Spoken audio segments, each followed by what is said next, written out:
Alex, tonight a 4-3 win over the Chelmsford Chieftains, payback for a couple of weeks ago, would you say? Yeah, look, first and foremost, a great evening, I think, and thanks go out to all the supporters club and volunteers that have helped make the Do It for Brook night a great evening. But the result-wise, yeah, great result. I think we dominated big parts of the game and got into the lead, rightfully so. I think we kind of went into our shell a little bit and we invited pressure and we got penalties and 4-3 in the end, but happy with the 2 points. Obviously, particularly in the third period when it was 4-1, a spell of 3 penalties near the end, 2 of which Chelmsford converted, made it a bit tighter. Had it not been for your brother at one point, it would have been a tie game and he not thrown himself in front of one that Chico was at the net for.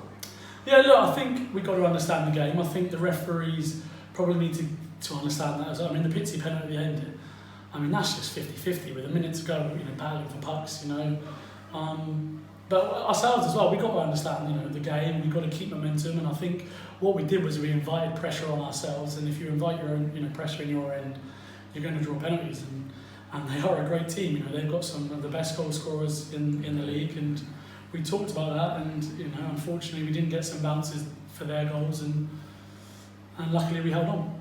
Obviously, say about defensive pressure and defensive effort. Alex, you were key to that part of it tonight. How do you think the game went? Yeah, it was good. Like I said, we had a game plan from the start. We were short on guys as well, so it was a good opportunity for guys to step up, and they rightfully did so. Like I say, it's not overcomplicating stuff. It's looking out for each other. Obviously, earlier in the year you got a 6-game ban, which we won't go into, but meant missing a large gap of the season. Most players, when they've had bans like that, obviously it's taken a while to get it going, but for you, it was fairly easy, wouldn't you say? It wasn't easy. I struggled personally, and I think a lot of the boys have learned from that this season. Where you can't do silly things like that. It ends up being very selfish. But I'm glad I'm back in it now. Like I say, no favours for 6 games, but the boys did great. We were on a bounce for those 6 games, so fair play to them. And also, just for the both of you, next weekend is a big one. Bracknell Hornets away, the only team in nearly 2 years to come to Gosport and win. A team that's gotten a lot stronger in the last couple of weeks with the return of Callum Best and Michael Stratford in particular. What do you guys look for next weekend? Again, same game plan as we had tonight. Bracknell are a team that are drilled and they're clinical, and they've got guys like Callum Best are people that are going to put the puck away if given an opportunity. So again, we've got to go through key guys and play our systems.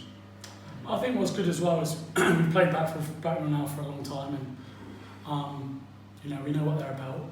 That said, they've got some good players returning, but so have we. We've got hopefully Richard back, Lockie back, and now I think Ralph's has one more. But we've got some good guys returning. Maybe Jamie will be back as well. And look, we're missing probably 5 players that have all played in the first line recently in Wild. Lockie and Ralph's and Richard. And so look, we've got to be confident going into there. It's a great chance for players that prefer the bigger ice. They really do come into their own on those big rinks. And it is, yeah. So look, it's going to be a good game, and we're just glad we got 2 points tonight. Back at it Thursday, ready for Saturday. Alex, nice to let you go. Thank you. Joe, tonight a 4-3 defeat for the Chieftains here in Gosport. Give us your thoughts. What would you say? Played really well. We started as well. We were obviously coming in a bit short bench than normal, so we knew it was going to be it's a tough place to come and play.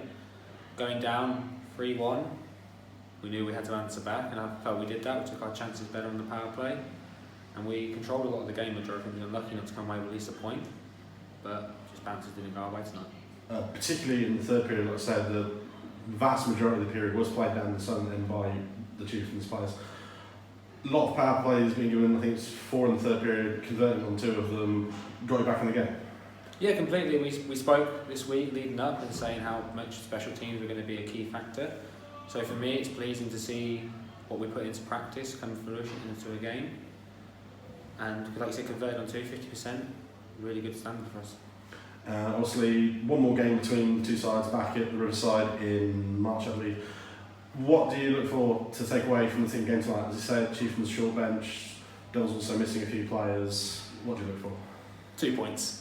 We know we've got to go 50-50. Just got to battle hard. Just got to come out harder. If we can maintain that, finish stronger. Joe, there you go. Thanks so much. Thanks very much.